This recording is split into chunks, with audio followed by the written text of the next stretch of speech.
Darwin చెప్తాడు కదా, కొన్ని వేల సంవత్సరాల మానవ జాతి పరిణామ క్రమంలో రామలక్ష్మణ్ ఒక అందమైన పర్సనాలిటీస్ ఇక్కడ ఏర్పడ్డారు. ఒక్కరోజు వచ్చింది కాదు ఇది.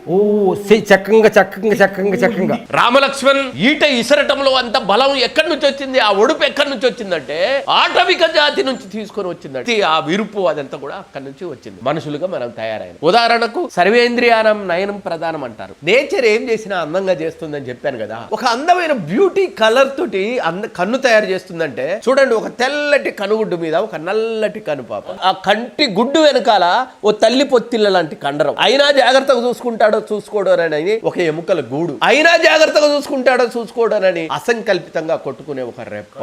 నీ కోసం ఈ తల్లి ఇన్ని పురిటి నొప్పులు పడి నిన్ను తయారు చేస్తే గుడ్డిగా వ్యవహరిస్తావా? మానవ ఈ శరీరాన్ని మత్తుకు బానిస చేస్తావా? ఈ శరీరాన్ని అబద్ధానికి బానిసం చేస్తావా? ఈ శరీరాన్ని మెటాలిక్ వ్యవస్థ కోసం తయారు చేస్తావా?